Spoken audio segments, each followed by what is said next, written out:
What's up, what's up? It's your boy JC, coming back at you again for more Factorio. This is the first time joining me. I'm JC and this is JC Plays, where we do casual gaming for adults. If you're not an adult, that's fine too. Just watch your ears, because sometimes I drop them fucking F-bombs. So, I have the live stream that I'm doing, and I started by recording all of my gameplay. This time lapse starts at around hour 5 of my gameplay, and I'm still, you can see I got some basic infrastructure going. I got a couple of mines going, got some automation going, got some belts going and moving product around. I got my first science factory built, where I'm building red and green science packs steadily, no problem. It's a beautiful thing. I got my science labs up and running. Just a few, but there's 6, 8, 10, something like that, which not too bad for being 5 hours in. Super helpful that I'm for the biters that I've had to fend off and their raids and incursions, that I have not been overrun. I have not had to spend an inordinate amount of time dealing with them. In fact, on a different kind of map, I believe that I would probably have spent more time engaging and fending off biters and defending against that. So sometimes what you saw me do right there is remove some material from a belt that shouldn't be there. There was coal on a copper line. Those kinds of things just happen, Later on in the game, I have something butting up against another underground belt housing, and throughout the course of many hours, I occasionally and inadvertently get mixed material into a couple of my factories, and I'm just confounded as to why. And things are packed so tightly that I just couldn't. It took me forever to stumble upon it and find it. And then once I saw it, I was like, oh, I totally get it. This is why I'm having this problem. Even after having looked, over the line repeatedly, I still, So you see, I'm upgrading from regular. What you saw there was on the science labs, I was upgrading my inserters to fast inserters, which move so much faster. The fast inserter is going to be your most common inserter. Stack inserters are cool, but there's so many applications where it's just overkill. I don't even bother, and they're expensive. Even later game, they're still, something that's expensive is expensive, no matter if you have ample resources or not. Having ample resources does not make something that was more expensive cheaper. It just makes it more attainable. So, right there in front of me where I'm at, what I'm working on is my first mall. This is a blueprint from KOS. That's Catherine of Sky. She's a streamer on YouTube. You should go check her out. Having her videos come up in my feed because I'm a Minecrafter, and I was like, oh, I look at a lot of other games, and I saw her videos, and so her videos were the reason that I took looking at Factorio seriously as a game for me to explore and take on for gameplay. So yeah, check her out. It looks like I just made another achievement, but I couldn't tell you what, because I'm doing this voiceover while looking at the image of 25% of my screen. So I cannot share with you all of the details of the achievements that are happening, but it looks like it's the one on the middle. If you look to the upper left of the screen, in the middle of those 3 achievements that I've pinned, which I didn't know that that's what I was doing at the time. You can pin achievements up there so that as you complete them, you can see that they're complete, and then you can remove them from your view. Yeah, that's a neat little system. I didn't realize that, I kind of got it, but I had to sit with it for a minute to go, oh, okay, that's what's actually happening. So you can see I'm still churning out green circuit cards. I'm making belts. I'm making inserters. In the not too distant future, as I'm working through my technology tree, I would imagine that I'll be shifting to red belt manufacturing shortly. Red belts, red splitters, combiners, you know, and red underground belts. This is a really grindy part of the game, and when I say grindy, awesome for play. You know, as a spectator, I don't know how enjoyable it is to watch somebody just grindy in real time. I can do these time lapses. In other words, I can watch other people's time lapses, you know, where they take an hour or two and compress it down into a little bit. This is a 4:1 time lapse. So if it lasts, we'll just round the numbers off. If it's a 30-minute video, then that's representative of 4 hours of gameplay. So that's something to keep in mind.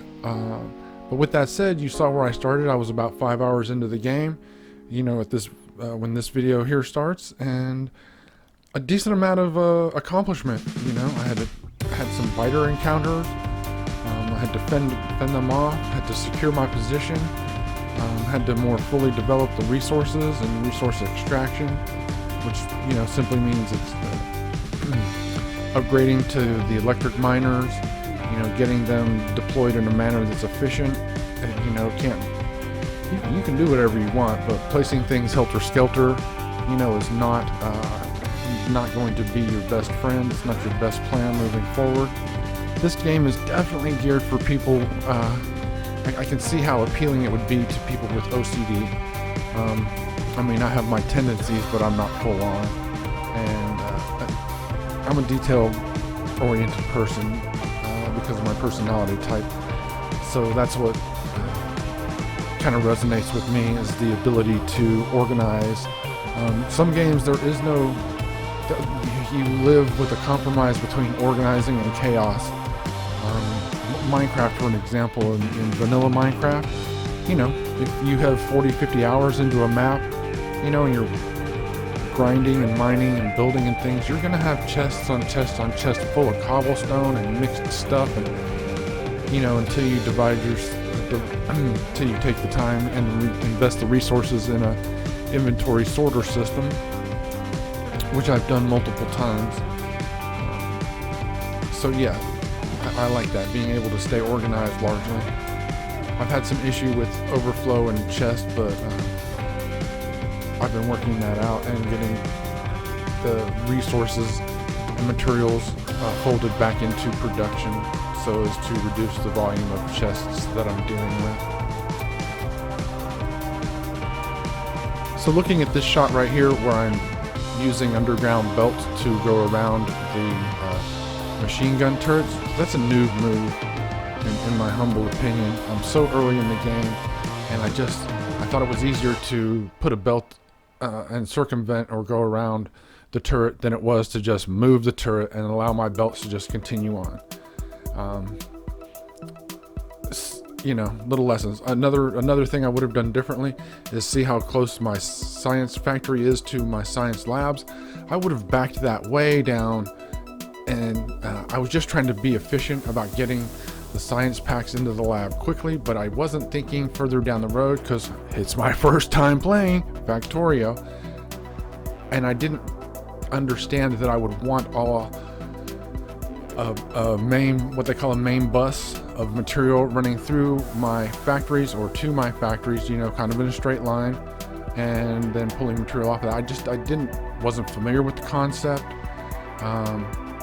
So I was just building to meet the need in the moment and not thinking about my future, where I'm having 5, 6, 8 times more material coming through, not just in throughput, but in being consumed, and needing the infrastructure to support that. So just faster belts is not going to get it done. You can have multiple stations. You can have stations at every factory. I don't like that approach necessarily.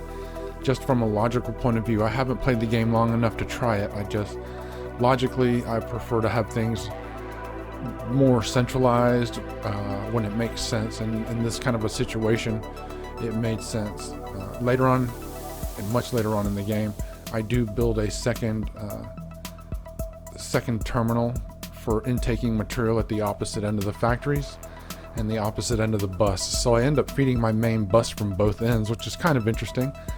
Again, I would imagine other people have done this. I just am not familiar enough with other players and, you know, the published videos out there of people who may have done this to be aware of it. I only have so much time in a day. So what you're watching me do here is fill in all of the belts for this mall. This is a really, the mall is straightforward. It's beautifully done. It's super compact. Thank you so much, Catherine the Sky. And if I'm not mistaken, she had a couple of other starter malls. I believe one is tileable. I didn't go for that option. I was happy to have the all-in-one solution to get me started. I could have built an ad hoc mall on my own, no problem. At this point, considering that I'm like a total noob to the game, I thought that utilizing a print from somebody reputable would help me in so many ways at a lot of different levels. Help me understand better how some of these components work and interact with each other. Help me understand some of the concepts of building bigger and compact in this particular game. I get the concepts in Minecraft because I'm familiar with, you know, all the vanilla rules, activities, you know, the mechanics of the game. I'm not familiar with the rules and mechanics of this particular game here, so I'm having to learn that as I go. So for all of those reasons, that's why I ended up doing it the way I did.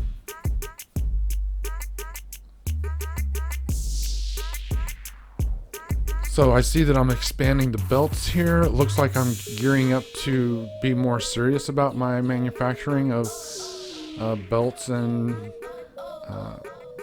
I guess regular belts, underground belts, and splitters. In other words, moving material. I get more serious about moving material.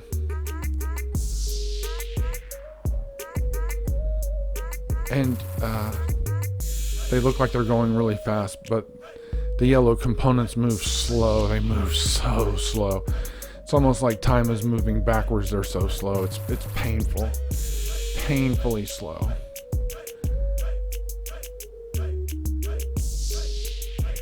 I think if sometimes I'm a little lazy or hesitant to make changes that I should probably be making, especially early on when resources are tight, time seems limited, up against the crunch of trying to get infrastructure to a certain point while defending yourself, not letting the enemy destroy it, not being destroyed yourself in the process. Try not to be too wasteful of anything. Trying to maximize what resources I am gathering, such as wood. I am in a very wood barren area. I am wood fucking poor. So wooden electric poles, although they are the first tier, getting my technology tree, my science tree developed and opened up to the point where I can switch over to a metal power pole is going to be a huge plus. If I'd spawned into an area that was super wood rich, I might feel differently about it and be a little more, I wouldn't feel any pressure, let's put it that way. I wouldn't feel the pressure to go ahead and get that portion of the technology tree unlocked so that I could progress past the need for wood. I said progress past the need for wood. So right now it looks like I needed to expand my ability to create power. Yeah, I don't know why I just don't come around the front, commit to that, and be done with it. Couldn't tell you why at this point, why I spent so much time forcing it to the inside there. I don't understand why. And I think later on in the game, I'm still bringing it in on the left-hand side. I think I actually come out and around the back, but I'm coming in the left-hand side and then coming in underneath to feed the belt, and I do it from both sides, blah, blah. But I just, see, I do something like that right there, and then I just keep doing that as I expand the as I expand the size of the power plant. So I believe that I take it to 4 steam engines per steam generator, which I'm not sure how that works out as far as efficiency is concerned. One thing I do really like about Factorio and the electrical system is that one wire carries all your power. In Minecraft, if you're playing modded, you don't even, vanilla Minecraft, you have redstone. The signal is the signal. But in modded Minecraft, you have different tiers of cable most of the time. So if I need a quantity of 30 energy, and I'm dealing with cables that only carry a maximum of 10 energy units, I'll need 3 cables going into that machine, probably also coming from whatever source is generating the power, unless I've worked my way up to batteries and things, or I have some sort of storage system there that I can just pull right off of. So all of the power here in Factorio is carried on a single wire. I love that. You can have gigajoules of power available to you, and you only had to run the one wire, whether it's wooden poles or the big iron poles. I really like that aspect of it.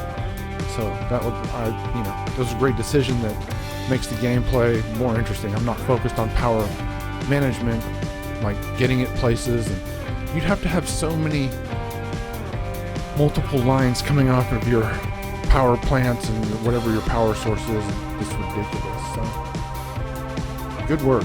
So as you can see right here, I'm modifying my science. I just doubled the size of it. Looks like I doubled the size of it to what is it? So maybe 32. Doubled it to 30 or 32. Which is pretty good sized.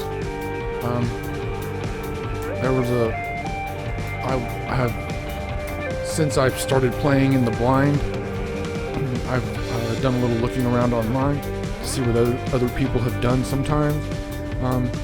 And one place I found website is Factorio Prints, and there's a lot of interesting prints on there. Some of them look informative and helpful, some not so much, but that's not the point. There was a point and I lost it, darn it.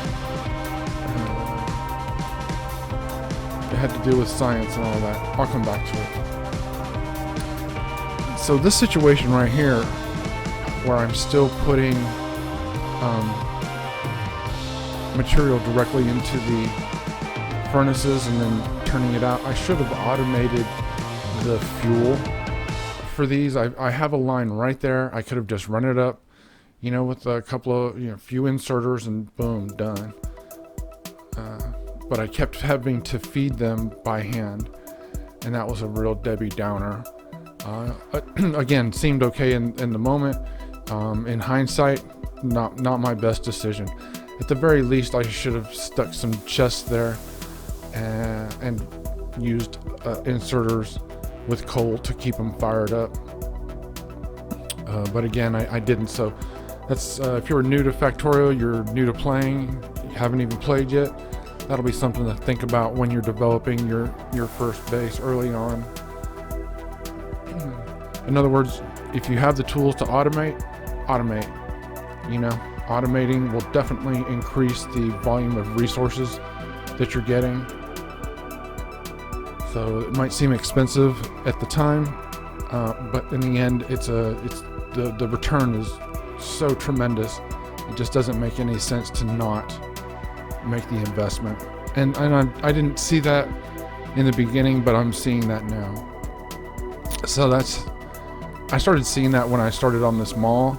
It's so big, it consumes so many resources, but in the end, it would automate everything that I needed to continue to play, thrive, and survive automatically on its own. All I had to do was make sure it was being provided material. So not doing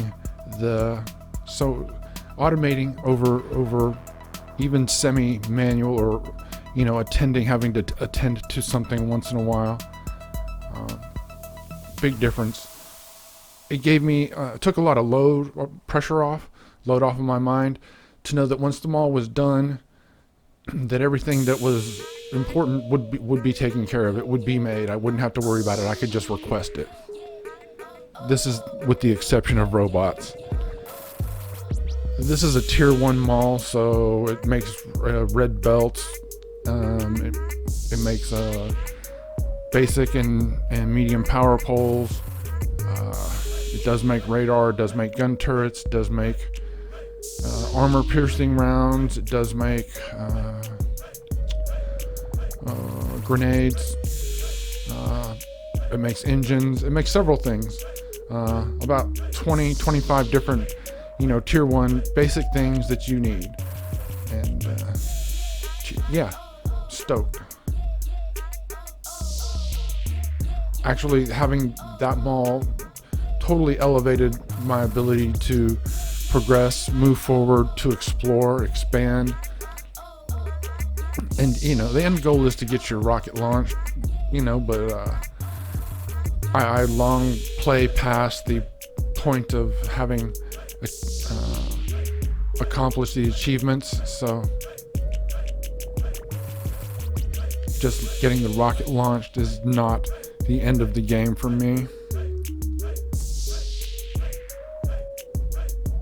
So that's exactly what I'm doing myself here. Is, even though I feel it's kind of expensive, I'm making the investment into this mall because of the convenience and the reliability that it's going to give me moving forward, that I'm looking for it to give me. Mall is a supportive tool. It's just as a supportive tool as having a machine gun or turrets or any of that stuff. Having the supplies readily available to you without you having to deal with it to manage their creation and storage and whatnot allows you to focus on the gameplay. Because let's be honest, even we play to play, and we understand that having to do grindy shit is a natural part of all gaming of this type. But you don't want to spend your entire gameplay grinding. So the grinding here is a different kind of grind. It is a much more, how can I say this? The grinding in this game is very free thinking. The game doesn't care how you achieve it, and just as long as you achieve the end goal, which is producing whatever thing you're trying to produce. It doesn't care if you use 1 assembler, 5 assemblers, 2 inserters, 10 inserters. It doesn't care. Just there are some parameters or rules, baked in, and that's it. So yeah, the mall is getting done. So with that said, I believe I'm gonna go ahead and wrap up this episode and leave you with a couple minutes of music only while the time lapse plays out. As always, I appreciate you taking the time to watch if you've gotten this far in the video.